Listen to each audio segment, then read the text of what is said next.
ہمارے وکلاء نے احتجاج کیا ہے ان پر دہشت گردی کے پرچے کیے گئے۔ او بھائی، دہشت گردوں کو تو تم پکڑ نہیں سکتے۔ کمیشن آف پاکستان کا ذرا رپورٹ پڑھ لیں 2023 کی، ہیومن رائٹس کمیشن ہے، اس کی رپورٹ ذرا پڑھیں سالانہ 2023 میں۔ اس رپورٹ میں لکھا ہے کہ جتنے در اندازی کے دہشت گردی کے مقدمات 223 ایک سال میں ہوئے ہیں، یہ پہلے کبھی نہیں ہوئے تھے، اور جتنا جرم اس ملک میں بڑھا ہے وہ پہلے کبھی نہ بڑھا تھا۔ کیسے لکھا ہے؟ کیسے لکھا ہے؟ اس لیے کہ ہماری جو ماشاءاللہ لا انفورسمنٹ ایجنسیز تھیں، انہوں نے فارم 47 کے چکروں میں سارے ضلعوں میں بریگیڈیئر بٹھا دیے، کرنلز بٹھا دیے، میجرز بٹھا دیے، اور اپنا کام چھوڑ دیا۔ جو دہشت گردوں کو مانے کرتا تھا، بارڈرز کا حفاظت کرنا مقصود تھا، ہم نے وہاں ڈپلائمنٹ کی بجائے ہم نے سارے ضلعوں پر پاکستان کے قبضہ کر لیا۔ بہت اچھی بات ہے، چلیں، لیکن خدا کا خوف کریں۔ یہ آئین میں آپ کے پاس یہ اختیار نہیں دیا گیا آئین کو، اور ہم عمرانی معاہدے کو کیوں اس طرح سے رونتے چلے جاتے ہیں؟ کیا ضیاء الحق کے انہی فرمودات پر ہم چلیں گے کہ یہ آئین کیا ہے؟ یہ کاغذ کے چند ٹکڑے ہیں جن کو جوتے کے نوک پر رکھ کے وہ ٹھڈا مارتا تھا اور ہوا میں بکھیرتا تھا۔ کیا یہ ہے ہمارا آئین عمرانی معاہدہ؟ اور عمرانی معاہدے نے آدھا پاکستان توڑوا لیا جب اپنے آئین پر عملداری سے یا جمہور پر عملداری سے یا آئین کے مینڈیٹ پر یا عوام کے جو ہے فیصلوں کو ماننے سے انکار کر دیا، ہم نے آدھا پاکستان توڑ دیا، اقتدار نہ دیا۔ بس کر دیں، اب بس کر دیں، بہت ہو لیا۔ اب پھر ایک نہج پر ہے، ہم ایسی نہج پر آئے ہیں۔ اور پھر جب ہم نے ایک تحریک چلائی تھی، جب وہ مکے دکھانے والے مشرف نے ہمارے چیف جسٹس کو معزول کر کے اور جو مارشل لاء لگایا تھا، وہ 18 سال تقریباً قبل، اس میں بھی وکلاء نے نہ صرف عدلیہ بچاؤ تحریک چلائی تھی، بلکہ ہم نے وہ مکے دکھانے والے ڈکٹیٹر کو خش و خاصاک کی طرح بہا کر اس کو نہ صرف نکالا بلکہ وہ زندہ دوبارہ پاکستان میں واپس نہ آ پایا۔ اور یہ ہے وکلاء کی طاقت۔ آج پھر دھرتی ماں ہمیں پکار رہی ہے، آج پھر حالات اسی نہج پر آئے ہیں کہ ہم نے پاکستان کو بھی بچانا ہے اور اپنے آئین کو بھی بچانا ہے۔ اور یہ ہمیشہ کالا کوٹ کی یکجہتی اور یگانگت سے ہوا ہے۔ یہ نظام عدل اس وقت زنجیروں میں جکڑ دی گئی ہے۔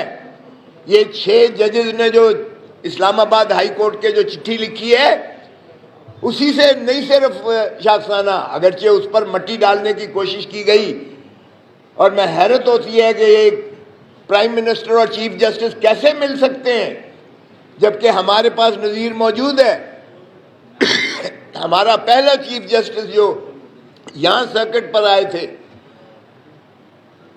وہ لیاقت علی خان یہاں تشریف لائے اور انہوں نے استدعا کی کہ وہ چیف جسٹس سے ملاقات میں وفاق کے مقدمات اور وفاق کے خلاف مقدمات یہاں لگے ہوئے ہیں ان کی عدالت میں، وہ آپ سے ملاقات کرنے سے معذرت خواہ ہیں، کیونکہ وہ یہ شائبہ نہیں دینا چاہتے کہ کوئی فیصلہ متاثر ہوا ہے، کسی شہری کے حقوق پر متاثر ہوا ہے وہ فیصلہ۔ یہ ہماری گولڈن سنہری روایات ہے اس سپریم کورٹ کی، اس وقت فیڈرل کورٹ ہوا کرتی تھی۔ یہ ہے ہماری جو ابتدا ہے۔ اور یہاں ہم چیف ایگزیکٹو جس کے خلاف شکایت کی ہے، ان 6 ججز نے شکایت کی ہے، ہم اس چیف ایگزیکٹو کو ہمارے چیف جسٹس صاحب ملاقات کر رہے ہیں، مل رہے ہیں، اور پھر ایک جو ہے under the judicial commission inquiry act 1970 ایک جو ہے کمیشن بنا دی جاتی ہے ریٹائرڈ سابقہ چیف جسٹس کی۔ یہ تو بھلا اس کا جو ہے گیلانی صاحب ہے، اس نے کہا کہ بھائی یہ تو اس معاملے میں آتا ہی نہیں ہے، کمیشن آف انکوائریز ایکٹ کے احاطے میں آتا ہی نہیں ہے، یہ تو جوڈیشری کا مسئلہ ہے۔ جوڈیشری کہہ رہی ہے کہ ہم پر جو ہے ایگزیکٹو اور اسٹیبلشمنٹ کا دباؤ ہے، ہم منصفانہ آزادانہ فیصلے نہیں کر سک رہے ہیں، ہمارے کار سرکار میں مداخلت کی جا رہی ہے، اس لیے اس کو سپریم جوڈیشل کاؤنسل دیکھے۔ اور سپریم جوڈیشل کاؤنسل کیا اسی کو یعنی جس عطار کے اسی کے لونڈے کو ہم نے جو ہے جس کے خلاف شکایت ہے اسی کو چیف جسٹس بلا کے چیف ایگزیکٹو کو بلا کے کہہ رہا ہے کہ تم کمیشن بنا دو. کمال نہیں ہے یہ اس ملک میں یہ انصاف کا کیا یہ معیار ہوگا؟ باہر کیف. پھر جب سپریم کورٹ کا اپنا انٹرنل پریشر پڑا اور جب تصدق جیلانی صاحب نے انکار کر دیا تو پھر سپریم کورٹ میں معاملہ ٹیک اپ کیا گیا. اور پھر بھی آپ دیکھیں کہ آدھا گھنٹہ کیا ہوتا رہا وہ آپ کے سامنے ہے سارا، میں دہرانا نہیں چاہتا. پھر دبنگ ججوں نے وہیں سپریم کورٹ کے اندر سے انہوں نے کہا یہ کیا مذاق ہو رہا ہے اور نوک جھونک ہوتی ہے. جسٹس منصور علی شاہ صاحب بھی سائڈ لیتے ہیں، جسٹس اثر من اللہ صاحب بھی لیتے ہیں، جسٹس ایک فیمیل جو جج بیٹھی ہوئی ہیں مسرت ہلالی صاحبہ بھی لیتی ہیں.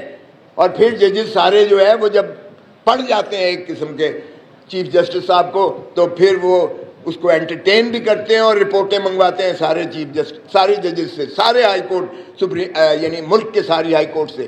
اور سارے ملک کے ہائی کورٹس کے سپیریئر ججز نے کیا لکھ کے بھیجا ہے؟ انہوں نے تائید کی ہے کہ ہمارے بھی انصاف کے ایوانوں میں گھس بیٹھیے اس انداز سے ہمیں مداخلت کر رہے ہیں کہ ہمیں بھی جو ہے خوف آتا ہے کہ ہم عدالت میں منصفانہ آزادانہ انصاف نہیں کر رہے.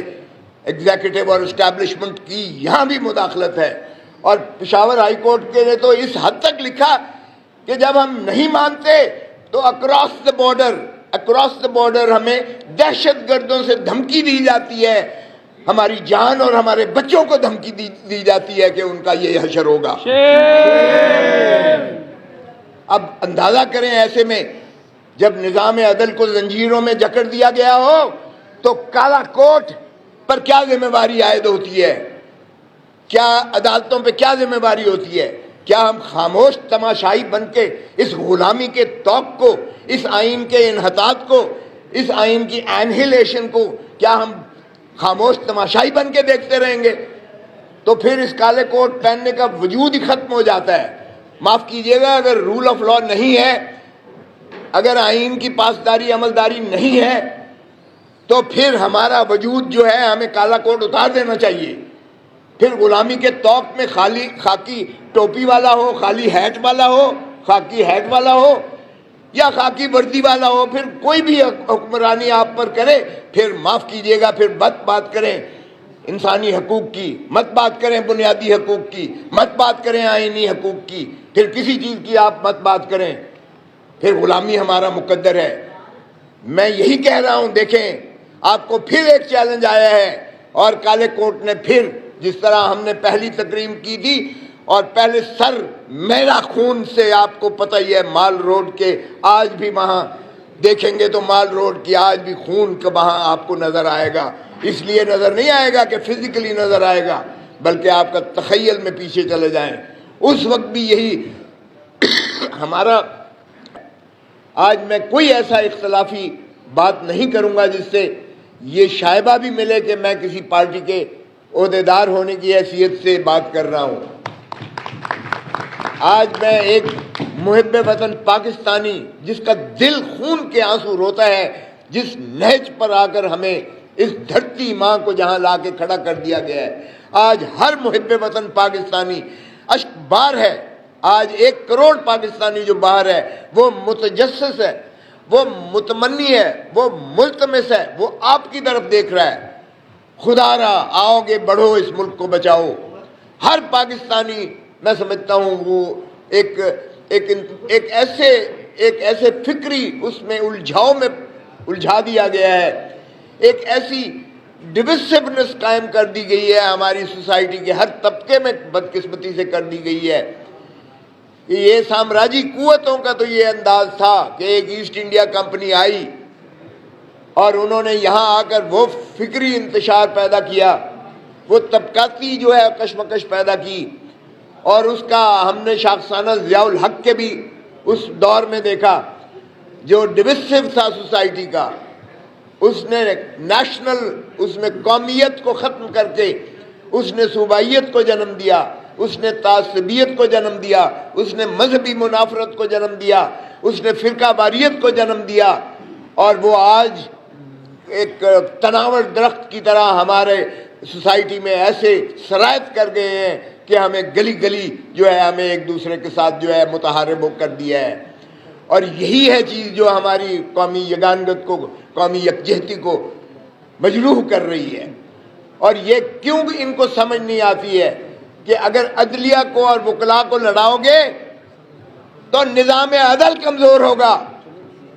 عدلیہ کالے کوٹ کے بغیر کوئی حیثیت نہیں رکھتی ہے. نہ صرف یہ کہ ہماری قانونی جہاں تک جد و جہد ہے اس میں آپ دیکھ لیں، جہاں وکیل کی جان اور خون اور پسینہ لگتا ہے وہیں اچھا ایک فیصلہ آتا ہے ججز کی جانب سے. اور جہاں دلیری سے وکلاء ان کے پیچھے کھڑے ہوتے ہیں وہاں طاغوتی قوتوں کو بھی جرت نہیں ہوتی ہے کہ وہ جوڈیشری پر حملہ کر سکیں. اور ہمیشہ یہ لڑاتے ہیں اور یہ فرقہ یعنی تفرقے کرتے ہیں وکلاء اور بار کے درمیان. اور ڈویسونس ہوتی ہے، وکلاء کے اپنے اندر بھی ایک ڈیوائڈ اینڈ رول کی پالیسی کی جاتی ہے تاکہ یہ جو ہے اس ڈکٹیٹوریل جو ہے فیسسٹ ڈکٹیٹرشپ، فسطائیت کو جو ہے یہ جنم دے. خاکم بدہن